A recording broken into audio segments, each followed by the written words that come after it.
Hello friends, आपण हरभऱ्याच्या डाळीचा मस्त ढोकळा कसा तयार करायचा हे आज पाहतोय। त्यासाठी मी घेतलेले आहे इथे हरभऱ्याची डाळ 1.5 वाटी। ही मी स्वच्छ धुवून घेणार आहे पाण्यानं। त्यानंतर 7-8 तास किंवा दिवसभर ही स्वच्छ पाण्यामध्ये भिजवायची आहे। संध्याकाळी ही आपण जसं इडलीचं बॅटर तयार करतो तसं मिक्सरला आपल्याला दळून घ्यायची आहे, सेम कन्सिस्टन्सीमध्ये। रात्रभर फर्मंट होऊ द्यायचं आहे, सकाळी फर्मंट झालेलं पीठ असं यूज करायचं आहे। त्याच्यात घालायचं आहे मीठ, 1 चमचा इथे मीठ घातलेलं आहे, जेवढं माझ्या बॅटरला लागतंय तेवढं। तर त्यानंतर घेतले सायट्रिक ॲसिड म्हणजे लिंबू सत्व किंवा लिंबाचा रसही घेऊ शकता। त्यानंतर मी इथे घालते तेल। आता घेऊया बेकिंग सोडा म्हणजे आपला जो खायचा सोडा आहे तो सोडा घेणार आहे अर्धा चमचा घातल्यानंतर याच्यावरती घालायचं आहे थोडंसं पाणी आणि घ्यायचं आहे आपल्याला असं विस्क करून। मस्त असं हे मिश्रण मिक्स करायचं आहे आपल्याला आणि याचं छान असं फुलेपर्यंत हे प्रोसेस आपल्याला फॉलो करायची आहे। हे छान असं फुगलं की आपल्याला काय करायचं आहे, जेवढं आपलं मिश्रण आहे बॅटर आहे त्या साईजचं बसेल इतकी प्लेट किंवा ताट तुम्ही घेऊ शकता। मी घेतलं आहे असंच स्टीलचं प्लेट किंवा ताट शक्यतो घ्या तुम्ही, जास्त खोलगट भांडं वगैरे घेऊ नका, कारण असं घेतलं तर जास्त छान आपला ढोकळा व्यवस्थित फुलतो, पाणी वगैरे त्याच्यावर काही साचत नाही आणि सर्व बाजूनी छान असं वाफवून निघतो आपला ढोकळा। तर हे असं व्यवस्थित बॅटर आपल्याला प्लेटमध्ये पसरवायचं आहे, व्यवस्थित सेट करायचं आहे, संपूर्ण कॉर्नरला फिरवून घ्यायचं आहे। नंतर हे अगोदरच आपण उकळलेलं पाणी कढईमध्ये आपण असं ठेवून घ्यायचं आहे आपलं बॅटर आणि ढोकळा शिजवून वाफवून घ्यायचा आहे।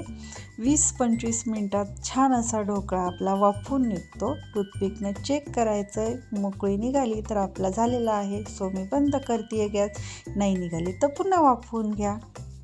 आता काय करायचं, हे थंड व्हायला ठेवायचं थोड्या वेळ, तोपर्यंत आपण घ्यायचं आहे आपला तडका तयार करून। त्यासाठी काय करायचं आहे, आपण तेल गरम करून घ्यायचं, मोहरी घ्यायची आहे, ती छान अशी तडतडू द्यायची। त्याच्यावरती घालायची आहे हवी तेवढी मिरची, नंतर घालायचा आहे कढीपत्ता आणि घालू शकता कोथिंबीर।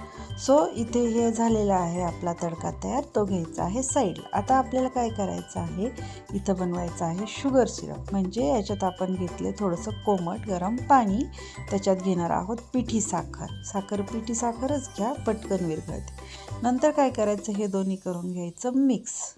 असं मिक्स करून घेतल्यानंतर आपण काय करणार आहोत, आपल्या या ढोकळ्याच्या वड्या करणार आहोत किंवा ढोकळा कट करून घेणार।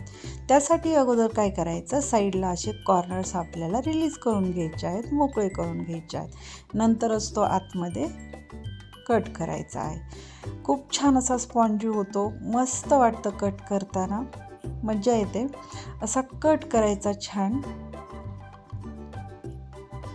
आपण जेव्हा कट करतो तेव्हाच आपल्याला समजतं छान झालं। आता हे पाणी घालून घेतलंय मी, छान असा स्पॉन्ज जो आलेला आहे तो आपला ढोकळा पाणी पिऊन घेतो, मस्त असा रसरशीत होतो।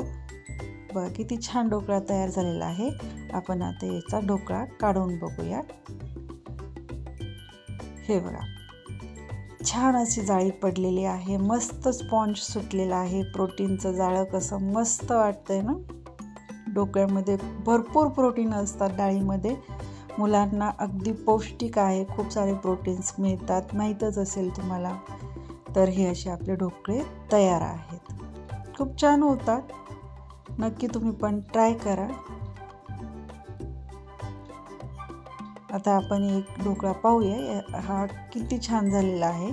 जेव्हा मी याला दाबेल तेव्हा बघा तुम्ही, हे बघा तो परत त्याची साईजमध्ये येतो, म्हणजे हा आपला ढोकळा एकदम परफेक्ट झालेला आहे। बिलकुलही चपटा होत नाही, काही होत नाही, छान असा फुलून राहतो।